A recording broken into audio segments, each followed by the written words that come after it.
Hello, beautiful family. As I sit here in the sun, happen to have the phone nearby and want to make a video.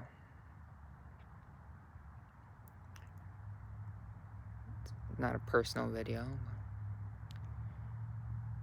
Recently in the family, there's been a death, and thus there's some certain energy, especially around this time of year, that we're all having to deal with. And such grievances can leave some of us feeling kind of heavy-hearted. So I want to make this video about letting go. You know, I'm not perfect at this. Although I've had some profound experiences, you know, there's always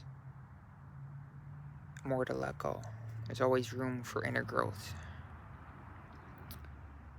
And what I've found, at least, I'm not saying it's the only way, you know, the way of the scientist, the physicist, the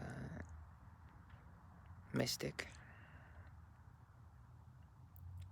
ultimately end up the same goal. The goal of realizing our identity, our true identity, just beyond a personality. And if we don't make any inquiry as to the true nature of our essence, of our source, then, you know, it's to each his own, I guess. We're all here unfolding perfectly in our own way, and thus, when you see the world as such, there's no judgments. You see a bum on a street corner, he's dressed sloppily. And from a lower state of consciousness, we might call him a bum. And such thoughts might come,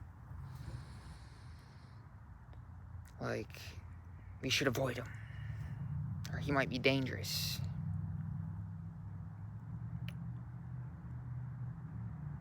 Other judgments.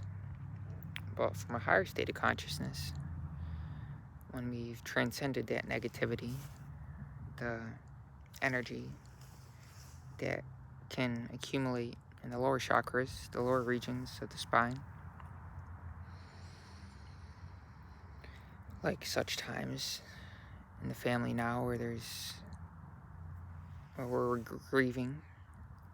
I'm not necessarily grieving because, you know, I've seen beyond the body and the mind. And I know that,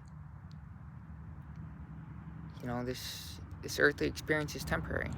And when you hold things in a certain context, when you have a certain experience, you can come back and use the body and mind consciously without really being identified with it.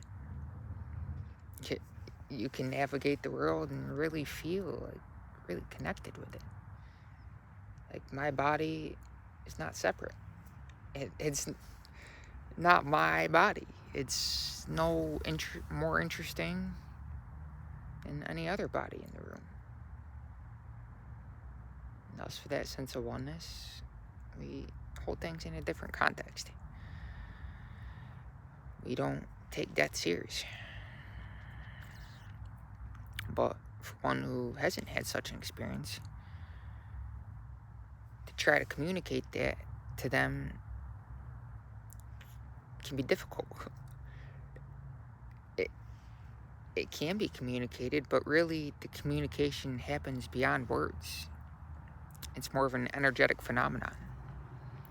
It's like the words are infused or imbibed. Maybe those aren't the right words. But the words are like a carrier wave,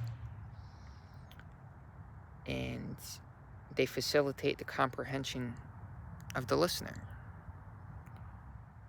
It's the energy in back of the words. It's not so much the words.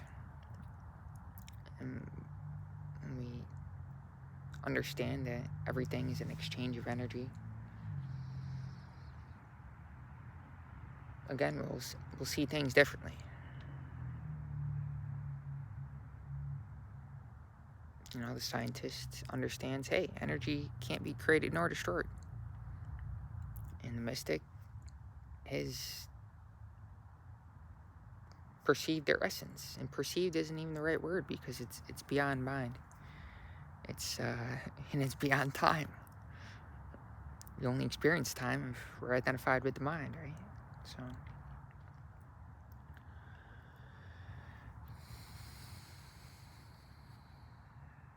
life can appear to be cyclical, but there are indeed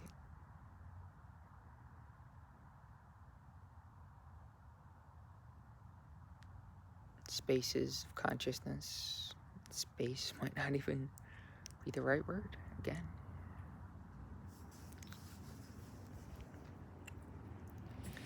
I'm sitting here with no bottoms on in the sun. The car just drove by, so I'm kind of covering up a little bit, conscious of the body, right?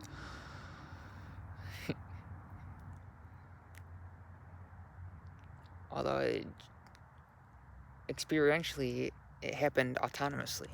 I didn't really choose to cover up the bottoms quickly. It just kind of happened. Subconscious part of me was aware that the car was driving by and that I'm naked and, oh, better cover up. I didn't really choose to. It just kind of happened, right? And thoughts just happen that way. Choices just happen that way. Automatically. There's no personal identity that chooses this. It automatically arises in consciousness, and we can be aware of that as such. We can be the witness.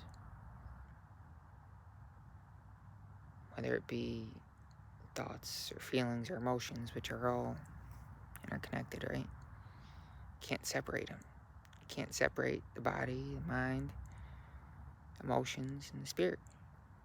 It's all one process, happening synonymous with everything else.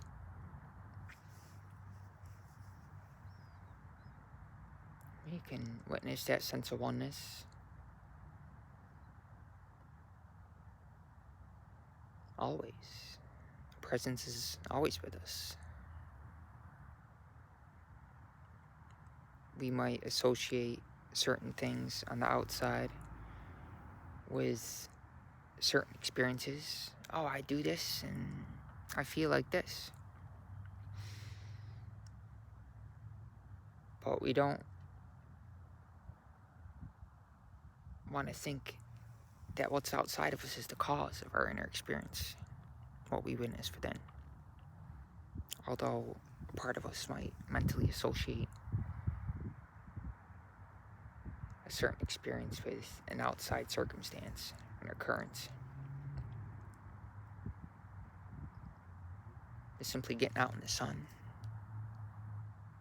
out in elements, life, right? Which are correlated to the outer cosmos, is a reflection of our inner cosmos. It's like a hologram, right? The tree, Mother Earth, grounds us. It's a symbolic representation, a manifestation. That groundedness, that sense of, I'm in this, right? I'm a part of this earth. Correlated to the root chakra. And going out, sitting by a stream, just taking a shower, holding water, and realizing that the essence of that is sheer light. And it responds to how you treat it. how you observe it. If you have loving thoughts, it actually changes the molecular structure of the water. And when you ingest that, it behaves differently in the body as a result of that pure attention. And if you are in a negative state, it'll behave according to that. Because as within, so without. It's 4 words that describe something very profound.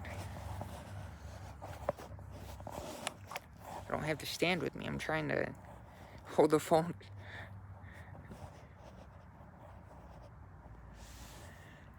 And, the sunshine correlated to our solar plexus, right? That fire element.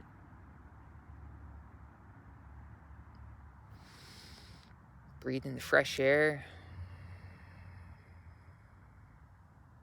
Related to the heart element. Heart chakra. The air's element, right? Vibration, sound, words.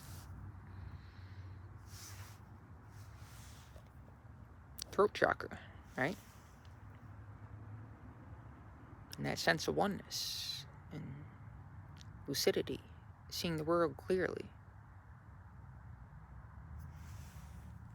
There's no separation with this one and the rest of creation. It's the pineal gland chakra.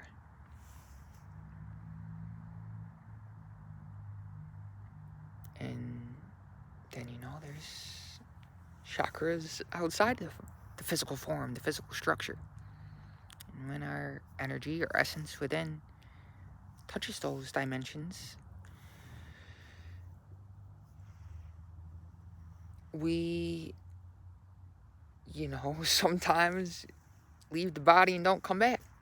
Some people die at that moment of enlightenment, right? Others come back.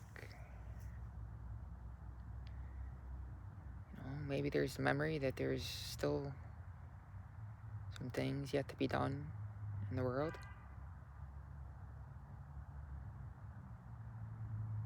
And thus,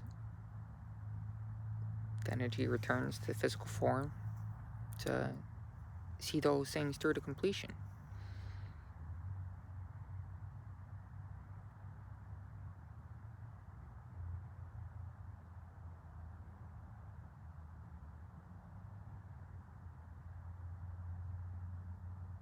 But there's never a sense of separation.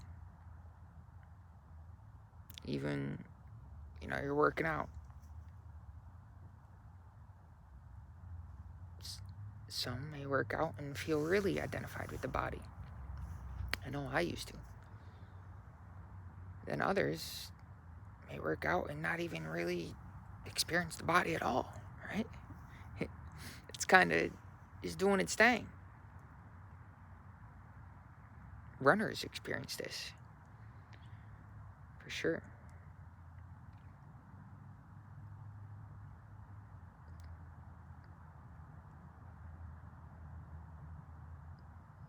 Anyways, just kind of wanted to make a lighthearted video for y'all. Feeling very lighthearted today, and just wanted to speak a little bit, share the state, share the vibe, having a good time, so hopefully you feel that too.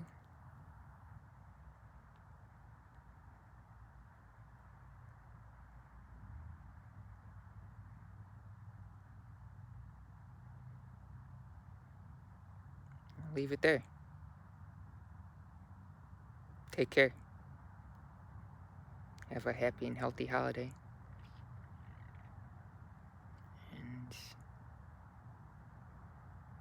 And know you have the power within you to do whatever you want to do this new year. Whether you want to change something, or whatever it is.